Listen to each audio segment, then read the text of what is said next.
Oportunidades. Apoio Cultural. Usina de Imagem. Olá, o programa Oportunidades está começando e hoje nós vamos falar sobre um assunto interessante. Nós vamos falar sobre timidez, medo, ansiedade e outros autossabotadores de carreira. Você tem esse tipo de comportamento? Já passou por isso? Se sim, saiba que você pode estar sabotando a sua carreira e muitas vezes você nem sabe disso. Então aprenda com as nossas convidadas aqui de hoje. Eu quero apresentar aqui as nossas convidadas, são especialistas nesse assunto. Primeiro eu apresento a Gisélia Curri, ela é psicóloga, especialista em pessoas, ou seja, especialista em capital humano. Tudo bom? Olá, tudo bem? É um prazer estar aqui novamente falando de assunto muito importante no mercado de trabalho atualmente, né? Autossabotadores. Espero poder contribuir um pouco. Obrigado pela sua presença, Gisélia. E eu apresento também a Maria Rita Salles, também psicóloga e consultora em recursos humanos. Mais uma vez com a gente, tudo bom, Maria Rita? Muito obrigada, olá a todos. E eu espero que nós possamos deixar claro um percurso bem mais palatável para você que está nos assistindo. Ok, que bom. E eu dou uma dica aqui para você, telespectador. Aproveite essas convidadas de hoje, anote tudo o que elas disserem aqui, tá? Vocês vão aprender muito. Se você tiver, como eu já disse, passando por uma situação parecida, tem esse tipo de comportamento, você pode mudar, você pode melhorar.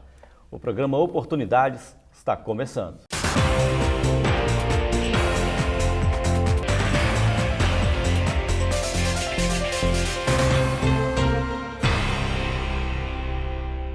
Mais uma vez, obrigado por vocês terem vindo hoje aqui falar sobre este assunto, né? Autossabotadores de carreira, né?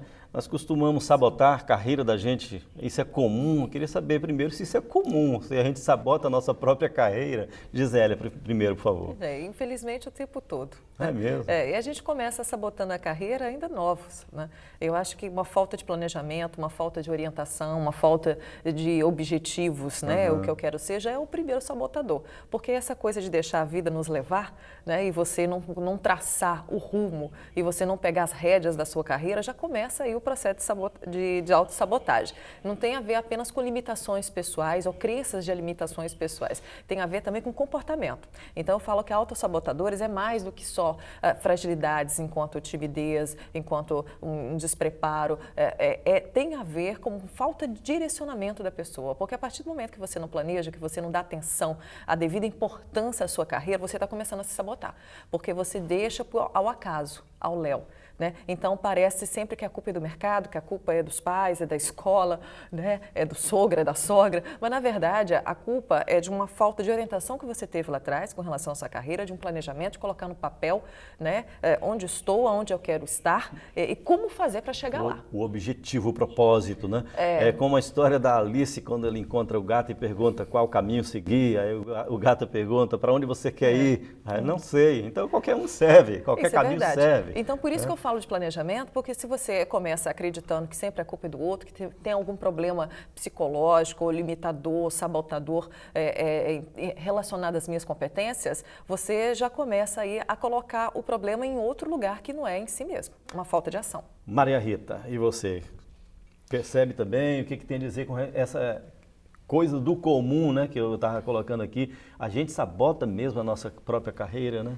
E a história começa, concordando com a Gisélia, ela começa muito cedo na nossa vida. Quando as primeiras autoridades da nossa vida, figuras de autoridade, elas nos passam mensagens que inviabilizam qualquer tipo de projeto. E aí você se ampara, se sustenta nessas crenças e que te levam para lugar nenhum. Porque você vai seguindo o fluxo. O que parece interessante para você, ou que para outra pessoa é interessante, e ela a convence, e você segue aquela pessoa. Mas isso tem parado muito lá nos meus atendimentos, que eu atendo especificamente adultos. As pessoas com 50, 57 anos, 60 anos, 40 anos, que falam assim, olha, eu estou aqui, mas eu não sei o que eu estou fazendo aqui. Eu não estou satisfeito, eu não estou feliz, eu não estou contente. E aí você vai fazer todo o percurso, uma discussão com a pessoa, e a pessoa fala assim, mas isso aqui alguém me disse que era bom para mim, eu vim fazer. E aí eu vejo que a pessoa está se sabotando sobremaneira. Né? O que é se sabotar? O que é medo? O medo é você se mobilizar diante de alguma coisa que você considera ameaçador.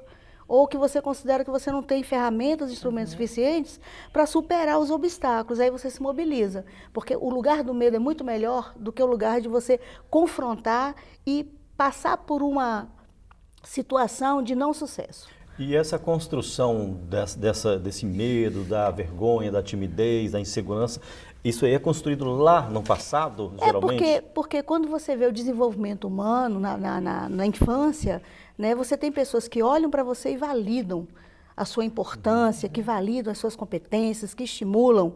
Nossa, olha só como ele faz isso bonito, como ele faz isso bem, vai em frente, siga. E tem situações que você, lamentavelmente, por ignorância, não é por maldade, mas por ignorância, um professor fala assim, você não presta para nada, você não vai dar para nada, né? Isso há 3 décadas atrás era comum, hoje não. Hoje tem toda uma estrutura, o sistema não permite. Eu penso assim, pior do que alguém fazer você acreditar que não pode, é você acreditar. Né? A Maria Rita tocou num ponto fundamental, muito importante, né? São as crenças limitantes. O tempo todo a gente fala de desenvolvimento pessoal, alta performance profissional. Vou dar um exemplo. Por exemplo, profissionais da área de vendas comercial. Se você vai dar treinamento, vai dar palestra para profissionais para atingir mais resultados. E quando você vê, tem a ver com crenças limitadoras relacionadas à questão da dinâmica familiar, da questão cultural, por exemplo, quando eu toco no assunto ambição. Você vai falar, não, mas você não tem ambição? Você não quer dinheiro? Não, parece que dinheiro é uma coisa, é pecado, você não pode querer dinheiro. Mas espera aí, um profissional da área comercial que não quer dinheiro, ele não vai querer nunca agregar valor ao seu salário. Você não está agregando valor ao seu salário, a empresa não está lucrando e ele não está atingindo as metas. Porque ganhar dinheiro, isso que eles têm vergonha de falar, têm medo de falar, nada mais é de que atingir metas. É aumentar o variável. Se está aumentando o variável, a empresa está ganhando. Então, se você trabalha essas crenças limitantes, por que você não quer falar de dinheiro? Qual o problema de ter ambição? Ambição é uma competência, uma virtude. A ambição nada mais é do que ambicionar algo. Querer crescer, querer ganhar melhor, querer realizar seus sonhos. Os sonhos, Guilherme, só vêm através do dinheiro, a maioria deles. Mas eu quero salvar os golfinhos. Você tem que ter dinheiro para salvar os golfinhos. Até para ajudar pessoas precisa de dinheiro. Questões de necessidades sociais, enfim, tem que ter. Então, isso é um exemplo de crença limitante relacionado ao dinheiro. Que é a ambição. Ganância é errado. Ganância é passar por cima de tudo, de todos, pensar só no eu, no que eu quero, né? Agora, ambição não. A ambição é querer se superar, é querer melhorar de vida e atingir uma alta performance. E por que não o dinheiro pode estar relacionado com isso? Que você faz escolhas, né? Porque né, Maria Rita, se a pessoa não quer dinheiro, ela não vai querer melhorar de vida, ela não vai querer ser um profissional melhor, porque sendo um profissional melhor na sua carreira, você, consequentemente, está melhorando o seu salário. Maria Rita, se na maioria das vezes essas crenças vêm lá da infância, né, e detona a nossa vida adulta, né, que a gente criando essas crenças limitadoras, destruindo, sabotando a nossa própria carreira, existe uma forma de desconstruir isso aí, não é isso? Existe, olha só, dentro da psicologia existem algumas linhas de pensamento que discutem essa questão. Uma linha, e que a Gisélia conhece bem, é uma linha que diz assim, ela atribui a responsabilidade do seu insucesso a outras pessoas. E tem algumas linhas que falam assim, não, tudo bem, até determinada idade você está subjugado nesse sistema, você precisa para se alimentar, para se movimentar, para você poder desenvolver suas competências. No entanto, existe uma certa idade de corte, de cisão com essa crença. E aí você faz escolhas. Você pode fazer escolhas. Eu ontem mesmo estava falando, olha, a sua história não precisa necessariamente ser a história do seu pai ou da sua mãe, que não alcançaram, que fizeram escolhas equivocadas, portanto não alcançaram uma qualidade na vida, seja profissional, seja afetiva. A sua história pode ser diferente. Então, o ser humano ele é capacitado, nós temos a melhor e mais potente máquina do mundo. Melhor HD. Exatamente, o ser humano é perfeitamente capacitado para isso. Né? No entanto, a gente percebe que as pessoas elas estão no estado de estagnação, de paralisia tamanha, que as pessoas não conseguem dar um passo. Porque elas falam assim, eu não vou conseguir, eu não vou conseguir. A palavra que a gente mais escuta no treinamento é eu não consigo.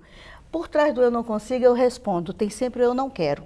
Porque se você quer e você tem as ferramentas, você consegue superar. Acontece que o profissional de hoje, o que ela está colocando muito bem, eles estão ligados no automático. Levanta da cama, escova dente, toma café, dá beijo no filho, dá beijo na esposa, vai trabalhar, bate o ponto de saída, volta para casa e assim Tudo caminha recomeça. a humanidade. No automático, tem que se desprogramar, tem que reprogramar o cérebro a fazer algo diferente, a fazer uma coisa diferente, a sair dessa rotina, a sair dessa zona de conforto, a sair dessa caixinha, porque entraram numa caixa, né, o profissional dos dias atuais, e ficou. Estamos no século XXI. Ressignificar também é bom, né? Sim, Dar outro com significado certeza, a alguma situação com ruim. certeza. É claro que tem muitos influenciadores, né? Como a colocou bem, a questão da dinâmica familiar, tem a questão da religião, tem a questão da cultura, mas o processo de amadurecimento parte da autopercepção, da pessoa ela encarar, né, esses autossabotadores, essas limitações, saber o que está acontecendo, que isso é real, que tem muitos que passam por um processo de negação E desarmar e a a partir bomba. daí começar Desarmar a bomba isso aí, literalmente. porque está armada. Eu citei algumas situações de autossabotagem da carreira, que foi timidez, medo, ansiedade, isso. né? Mas tem outros também, a insegurança, não sei se eu falei na abertura, a preguiça também, né? A arrogância, a morosidade, a desorganização, Preguiça a pessoa é um não mal. delegar, né? Isso também pode sabotar a própria carreira, né? A psicanálise fala uma coisa engraçada da preguiça, que a preguiça é estar cansado sem ter fazer nada, sem ter feito nada, sem ter feito nada. Então, aquela pessoa que parece que já nasce cansada, né, que já sai da cama cansada. Já nasce no estado catatônico. Isso, mas tem a ver com o processo de estar no automático, né? Cadê a energia? Cadê aquele prazer? Perdeu o prazer. Maria Rita, mas vocês estão falando questão também de mudança de hábito, né? Para enfrentar, é uma forma de enfrentar. Se a pessoa não se reconhece dessa forma, como é que ela pode fazer isso, essa mudança de hábito, tentar enfrentar esses problemas? Tem que procurar ajuda profissional, igual vocês, por exemplo? Eu observo na vida que as pessoas, muitas vezes, elas não se dão conta do estado de vida que elas se encontram. Como a Gisele falou, plugam no automático e esquecem de perceber a sua singularidade, porque nós somos parecidos, mas não somos semelhantes. Nós somos singulares. Então, quando a pessoa não se dá conta de que ela está num estado de catatonia, de mobilização total, de estagnação, ela dificilmente vai procurar um meio de mudar o padrão de vida dela. E a mudança, sim, passa pelo padrão de comportamento. Há que se ter esforço, há que se ter vontade, esforço, disciplina e continuidade. Né? Sem essas 4 etapas não se faz uma mudança. Mas depende exclusivamente dela, então? Depende dela. Tentar É como mudar. você falou, Ou ela pode procurar. buscar ajuda. Ela pode procurar a Gisele, ela pode procurar a Angelita, ela pode procurar o Péter, o Glauber, a Maria Rita, ela pode procurar qualquer profissional. Mas se esse profissional ele vai ter um trabalho impecável, se ela não fizer a parte dela, que é a premissa do nosso trabalho, é corresponsabilidade com quem nos busca. Se ela não fizer a parte dela, dificilmente acontecerá um milagre. Se você passa por esse comportamento, você está fazendo alguma coisa para mudar, né? A conversa está boa aqui, vai ficar melhor ainda no próximo bloco. Vamos fazer o intervalo, daqui a pouco a gente volta.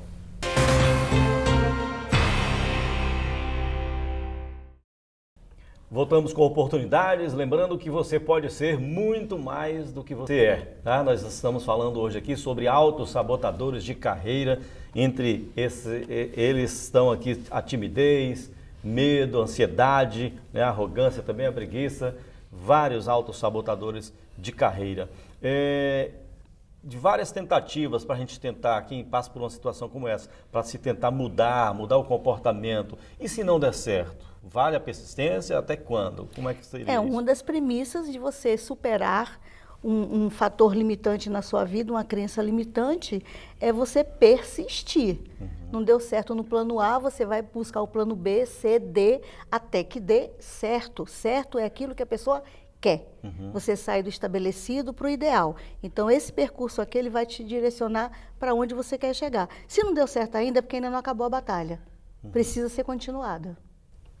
Até porque existem algumas técnicas, né, que podem ajudar a desprogramar o cérebro. Né? Vou dar um exemplo. A pessoa que está acostumada a sempre levantar às 7h30. Coloca o relógio para tocar, o despertador para tocar às 6h30.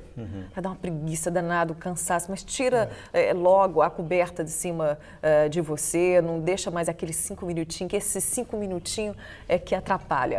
Né? Mas é gostoso danado, mas isso é possível atrapalha. porque a gente tem horário de verão, a gente sabe que é possível, né? Claro, a gente faz isso todo ano. Claro, faz isso. É um incômodo danado nos primeiros minutos, mas depois vai sentir um bem-estar danado. Seu cérebro vai tentar entender por que você está levantando meia hora mais cedo. Você está acostumado a ir por um caminho, vai para o outro caminho, está acostumado a colocar sempre na mesma rádio, muda um pouquinho a rádio. Isso vai fazer seu cérebro se desprogramar e ver que você é que está no controle.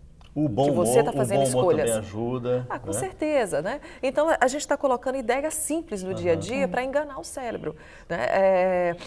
Tem muitos profissionais que ajudam, né?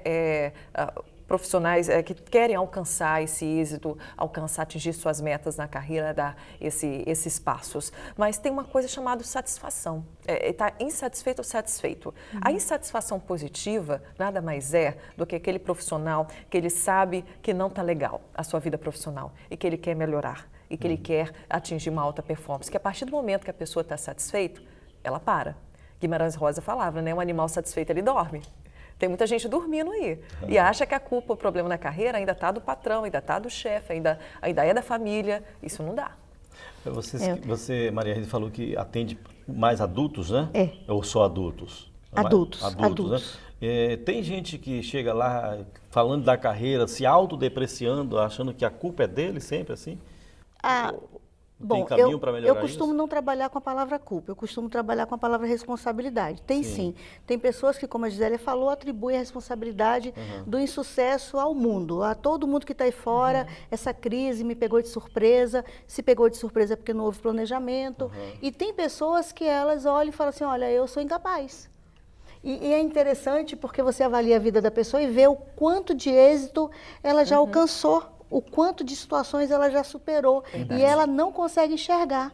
É muito parecido com o estado da anoréxica, que a pessoa está magra e está se vendo gorda. Sim. Né? Então, assim, é interessante, mas as pessoas, elas se veem. Quando você vai investigar, vai descascar a cebola, você percebe que a pessoa tem outros elementos que estão influenciando aquele estado de espírito, aquele estado de ânimo. E aí você precisa desarmar, desconstruir ponto a ponto para poder a pessoa ressignificar a vida dela. É porque a zona de conforto é prazerosa. É difícil de sair. Ninguém quer sair. É igual uma empresa, quando você está acostumado a fazer sempre o mesmo processo. Né? De repente, muda um sistema, ou vem e vamos refazer o processo, vamos mudar um modelo de negócio. Todo mundo entra em pânico. Mas por que vai mudar? Nas gavetas dele. Por que vai mudar? Estava dando certo, para que vai mudar? É interessante isso. Isso muito incomoda, isso dói, né? E tem outras coisas também. Ou seja, tem que pensar assim, se está dando certo, porque vai mudar. Não, pode dar melhor, pode Exatamente. ser melhor ainda. O desempenho pode ser sempre melhor. Não, o processo de evolução constante. Né? Você falou de medo, né? Medo de não saber se adaptar a esse novo processo, medo de não saber se adaptar à tecnologia atual, ou medo de não dar conta. Né? O medo é paralisante. Ô, Gisélia, inclusive o medo de fazer sucesso. Claro, por que não? Como é que eu vou fazer com esse sucesso? Tá tudo bem, eu vou lá, ponho a cara na televisão, falo algumas coisas e aí eu sou bem-vindo. Como é que eu vou lidar com isso depois? Tem pessoas que têm medo e se sabotam. Aí perdem um voo, não terminam de escrever o livro, não fazem aquele grande projeto que ela tem ideia. Quando alguém aparece e fala assim, fiz o projeto, a pessoa se sente magoada, ressentida, porque ela fala assim, poxa, mas essa ideia era minha. Tudo bem, você teve a ideia, mas você não teve a ação de colocá-la em prática, então não adianta chorar. Interessante aí, Maria Rita, ação, isso é muito importante. Ela não teve ação, não adianta você ficar aqui conjecturando, poxa, o mundo seria melhor se, o mundo seria melhor se. Tudo bem, mas o mundo precisa de pessoas que façam. Né? E eu estou muito apreensiva com essa geração atual, porque é uma geração que eu invejo, porque eles têm o mundo na ponta do dedo, pá, e coloca ali tudo, o Google mostra tudo. Você viaja sem sair do seu banheiro, você conhece outras culturas. E as pessoas em sala de aula, que eu leciono para instituição de ensino superior, pós-graduação, as pessoas estão assim, como você falou, completamente apáticas. Elas não pegam todo esse cabedal de instrumento que tem, ferramenta, para poder modificar o Brasil. O Brasil precisa de gente que faz, mas faz de verdade e não... porque antigamente... Ideia todo mundo tem, né? Claro. Ter sucesso na carreira, antigamente estava associado à informação. Poder, a informação era poder. Conhecimento era poder. Agora a informação está aqui. Como ela falou, geração Google, né? Geração internet. Estamos na era da conectividade. Hoje todo mundo tem acesso à informação. Todo mundo tá conectado. Então todo mundo tem poder. Então não tem mais desculpa. Se tem poder na mão, se tem informação, por que não consegue então evoluir e ter sucesso? Não tem desculpa. Outra questão que a gente pode discutir aqui é a questão da comparação, que muito profissional faz isso, né? Ah, fulano é melhor do que eu, ele faz o processo melhor do que eu. Isso é uma autossabotagem de carreira também, né? Isso é um padrão de comportamento extremamente danoso e que as famílias fazem isso com suas crianças o tempo todo, lamentavelmente. Compara filho Você com tem que filho. ser o melhor da sala, você tem que ser o melhor da igreja, você tem que ser o melhor da sua turma, você tem que fazer tudo melhor. Tá tudo bem, o que é esse melhor? E aí você enterra a singularidade do seu filho, do seu parente, do seu aluno, porque simplesmente você tem preguiça de ver que ele é diferente. O ritmo é diferente, a forma de expressar é diferente.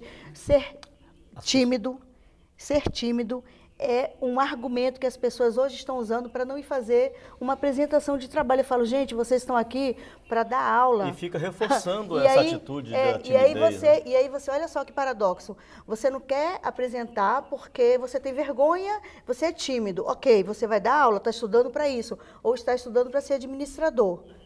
Mas é um paradoxo, porque a pessoa, ela deixa de se apresentar, de treinar a apresentação para quando ela for profissional, efetivamente, ela usar aquela ferramenta. Mas ela é tímida para algumas coisas. No entanto, para outras você não percebe nenhuma timidez. Então é uma dissimulação que a pessoa faz para com ela mesma. E tem muitas lideranças usando esse comparativo para degredir. O que a Maria Rita está falando, e eu passo já a bola para você, Gisele, essa questão da timidez, vamos usar exemplos, são vários, mas vamos usar o exemplo da timidez. As pessoas gostam de se rotular, né? Eu sou assim e pronto. Como é que é a Maria? Gabriela. Da Gabriela, eu nasci assim, cresci assim, vou morrer assim. É uma boa desculpa para você não fazer, né? E aí eu falo com meus alunos, olha, vocês têm que vir aqui. Aí uma aluna virou para mim e falou, professora, a senhora está me constrangendo. Eu falei, não, esse espaço do saber aqui não existe essa questão de constrangimento. Eu estou forçando você a sair do seu casulo. Eu estou fazendo a gentileza de cooperar com você nesse processo. Portanto, por favor, venha. Aí a pessoa fica assim, vai se apresentar e faz uma belíssima apresentação. Mas até você sair desse padrãozinho de, eu sou tímido, estou deprimido. Porque tudo bem, existe sim a depressão, existe sim a timidez e não são coisas assim fáceis de se trabalhar não, porque são patologias. Sim. Isso é coisa séria. Mas na nossa cultura, no nosso cotidiano, as pessoas gostaram da palavra, acharam doces e não sai da boca de ninguém. Usando como desculpa. Exatamente. Gisele, só falar. Até porque a timidez, né? Por exemplo, eu posso ter traços, eu tenho traços de timidez. De introversão. Introversão total. Eu já vi vários depoimentos de artistas, cantores, né, atores, né, falando que são muito tímidos, que a barriga, daquele gelo na barriga quando vai entrar no palco, daquele ânsido de vômito, né? Então, isso tudo acontece, são reações do corpo. Agora, isso não é justificativa para não ação. Não ação. Então, essa desculpa é mais uma entre várias que o sujeito toma para si, dentro dessas características. Porque você sentir, por exemplo, eu vi um artista falando uma coisa interessante do medo, da timidez, que toda vez que ele vai para o palco, depois de 30 anos de carreira, ele sente aquele frio na barriga, ele sente aquele medo e ele fica feliz por isso, porque ele está se comprometendo com as pessoas que estão lá. Preparou. Se preparou. É um bom depoimento para as pessoas ouvirem mesmo. Sim, preparou. Sim. Então, ele construiu a carreira dele como ator, mesmo sendo tímido, porque ele tinha um objetivo e ele lutou para aquilo. E é um respeito para a pessoa que está te assistindo, né? É o mínimo que você pode fazer. Se preparar bem, muito bem, para aquele que te privilegia no seu trabalho. Sendo aluno ou o espectador, enfim. É importante isso. Com certeza. A conversa está muito boa, mas nós temos que encerrar o programa. Eu conversei hoje aqui com a Gisele Curri, as duas psicólogas, Gisele Curri e Maria Rita Salles, né? As duas também trabalham com pessoas, né? Capital humano, isso é muito interessante. Mas antes de encerrar, eu gostaria que vocês duas fizessem as últimas considerações, desse o último recado para o telespectador. Não, vamos lá. A gente falou de várias coisas, assuntos importantes. Eu vou falar, a gente poderia ficar aqui falando uma lista enorme, né, do que o mercado de trabalho espera do profissional do século atual, do que você pode fazer para melhorar a sua carreira. Mas a única dica que eu dou, de nada disso adianta se você não gosta de trabalhar. Então, hoje em dia, a gente ainda associa com a nossa cultura de que trabalhar é ruim. Trabalhar é algo desprazeroso. Saiba que é através do trabalho, do esforço do seu trabalho, que você consegue realizar seus sonhos e atingir seus objetivos. Então, antes de começar a pensar o que você deve fazer, você tem que virar para você e falar, trabalhar é bom. Porque tem muita gente preguiçosa aí que não gosta de trabalhar e arranja várias desculpas para não fazer nada. Inclusive poder acordar dormir até mais tarde, né? Trabalha bastante, faça uma renda boa e lá na frente Qual você pode acordar problema até de mais trabalhar? tarde, Vamos né? gostar de trabalhar, né? Muito obrigado, Gisele Curri. Maria Rita, suas... Guilherme, essa questão do trabalho que a Gisele falou, ela é muito polêmica, a gente precisava dedicar um tempo para falar disso. É verdade. Mas isso é questão histórica, né? A nossa colonização, ela permitiu essa crença limitadora de que o trabalho é horrível, é um castigo, é para o proletariado. Labor, né? Então, que é uma forma de castigo. Então, eu vou aproveitar a fala dela, já vou repetir, e vou falar assim, olha... No nosso momento atual, nós precisamos de pessoas que gostem de trabalhar, sim, que tenham prazer em chegar na empresa e, sobretudo, pessoas transformadoras. Que elas vejam uma caneta no lugar equivocado e elas tenham a disposição de mudar essa caneta de lugar. Que elas vejam um cordão que vai atrapalhar na gravação e elas tirem o cordão e põem sobre a mesa e isso não as constranja. Então é importante que você seja transformador. Isso aí. Muito obrigado, Maria Rita. Ela estava comentando aqui do colar que estava batendo no microfone e ela resolveu na mesma hora. Na mesma hora. Isso aí, atitude, né? E a gente termina aqui agradecendo mais uma vez a participação de vocês duas aqui, agradecendo a audiência do telespectador, lembrando o que eu falei na abertura desse bloco, seja mais do que você é, tá? Isso é muito bom, pense sempre nisso, o programa Oportunidade fica por aqui. Semana que vem a gente volta com outro assunto. Até lá!